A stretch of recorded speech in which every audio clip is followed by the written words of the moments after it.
मनवांछित फल प्राप्त करते हैं। बोलिए मां जगत जननी जगदम्बा मैया की।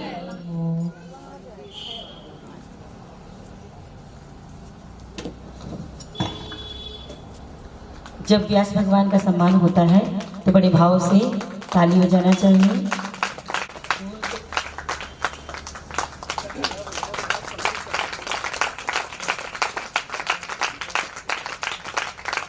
नारायण ने सुदर्शन चक्र से माता सती के 52 टुकड़े कर दिए, 52 भाग कर दिए, 52 भाग 52 जगहों में गिरे और वो सब शक्तिपीठ के नाम से आज संसार में जाने जाते हैं।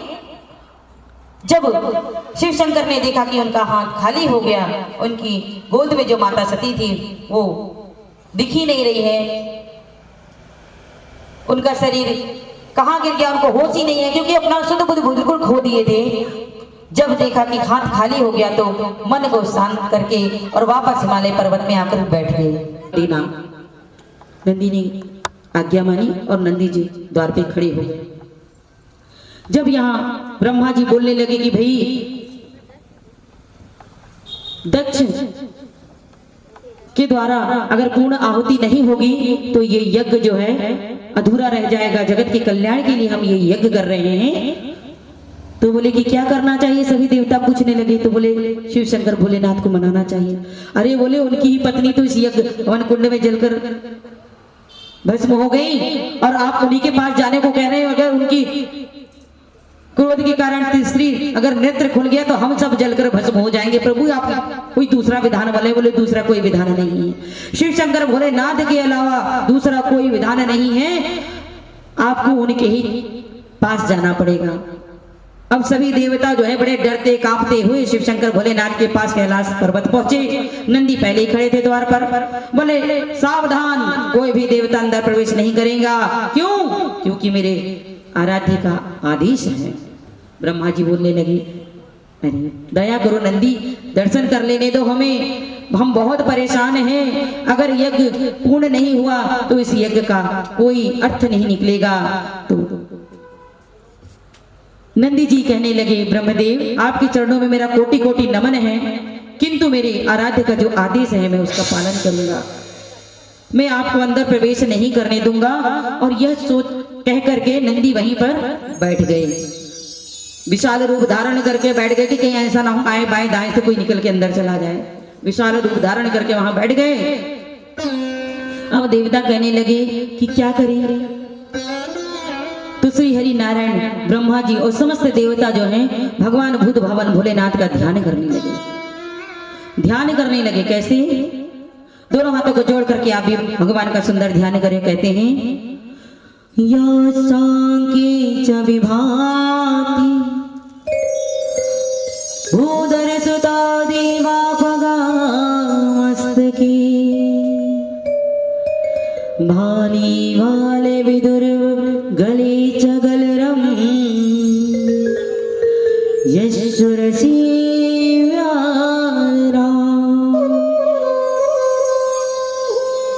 सोयंभूति विभूषणः सुरवरः सर्वाधिपः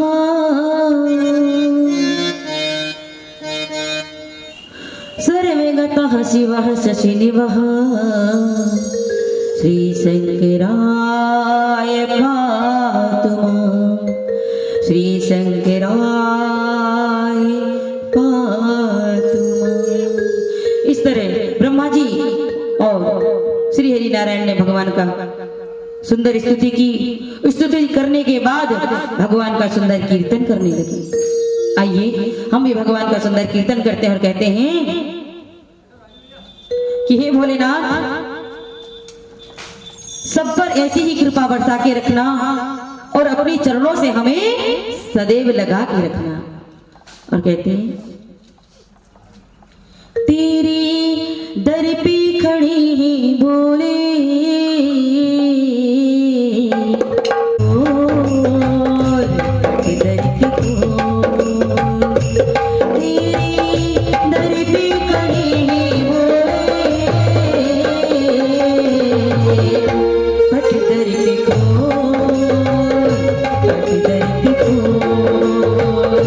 पट दर को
धरती को,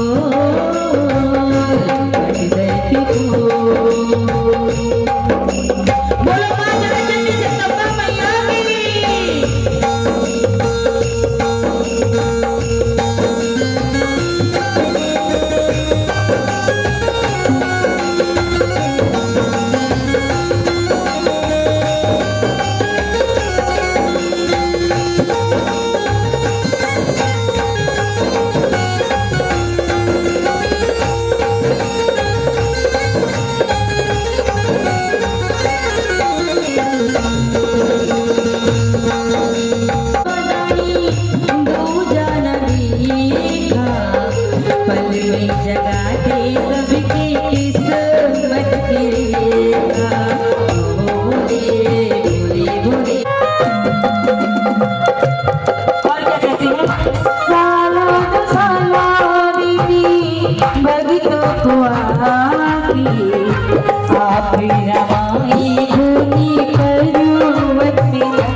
शंकर भोलेनाथ की, बोली जगत जननी जगदम्बा मैया की। और इस तरह सुंदर कीर्तन देवों ने जब किया, भूत भावन भोलेनाथ प्रसन्न हो गए और उनके साथ जहां हवन यज्ञ हो रहा था उस स्थल में पहुंच गए। हमने बताया ना, भूत भावन भोलेनाथ थोड़ी सी पूजा से प्रसन्न हो जाते, एक लोटा जल अगर आपने चढ़ाया है भगवान प्रसन्न हो जाते हैं। प्रसन्न हो गए, भूल गए कि हमारी सती जलकर भस्म हो गई, भूल गए और जा करके यज्ञ स्थली में दक्ष को देखा। ब्रह्मा जी बोलने लगे कि आप दक्ष को जीवन दान दीजिए, क्योंकि ये जो है दक्ष प्रजापति है। अगर ये जीवित नहीं रहेंगे तो संसार का कार्यभार रुक जाएगा, सृष्टि नहीं होगी। आप कृपा कीजिए। भूत भावल भोलेनाथ ने नंदी को आदेश दिया कि जाइए, जो भी पहला पशु प्राणी मिले उसका शीश काट कर लेकर आइए। और जैसे ही गए तो बकरी का शीश, बकरा मिला, उसका शीश काट करके ला करके दक्ष की शीश पे लगा कर भगवान भूत भावल भोलेनाथ ने दक्ष को पुनः जीवित कर दिया और यज्ञ आहुति पूर्ण करके इस हवन को पूर्ण किया, इस कार्य को पूर्ण किया। बोलिए भूत भावल भोलेनाथ की।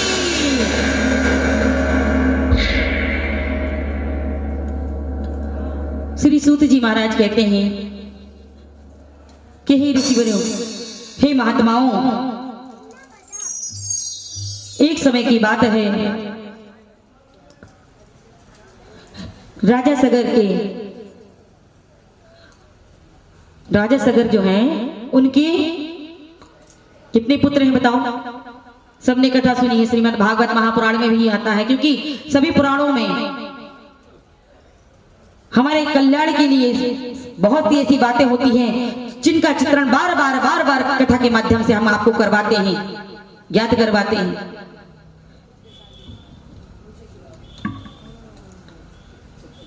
राजा सगर ने अश्वमेघ यज्ञ का आयोजन किया। अश्वमेघ यज्ञ, आपको पता है पृथ्वी पर जो भी अश्वमेघ यज्ञ करता है, 100 यज्ञ अगर हो गए पूर्ण तो वो इंद्र पद का अधिकारी होता है। राजा सगर भगवान से बड़ा प्रेम करते थे, भगवान से बड़ी आस्था थी, उन्होंने अश्वमेघ यज्ञ किए। कितने 99 यज्ञ हो चुके थे, कितने 99। 100वां यज्ञ का उन्होंने आयोजन किया।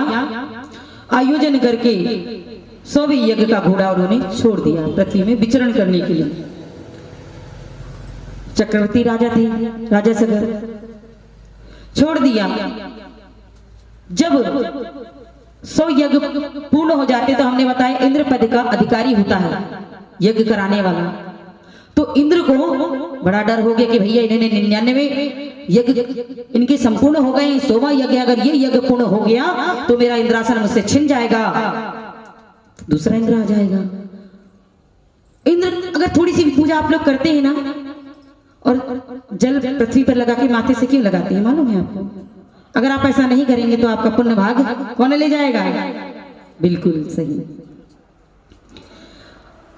अब इंद्र को बड़ा ही चिंता हो गई, बड़ा सोच में पड़ गए कि भाई मैं क्या करूं। तो उन्होंने विधान बनाया कि भाई मैं इस यज्ञ की घोड़े को चुरा लेता हूं। जब यज्ञ का घोड़ा वापस जाएगा ही नहीं तो इनका यज्ञ पूर्ण ही नहीं होगा। और ऐसा ही क्या, इंद्र ने दिन में ही बादलों को आदेश दिया कि घनघोर अंधेरा छा गया, और उसी अंधेरे का फायदा उठा करके जो इंद्र ने अश्व यज्ञ का अश्व था उसे चुरा लिया। और चुरा के कहां ले गए? पाताल लोक में, जहां कपिल मुनि ध्यान में बैठे हुए थे, तप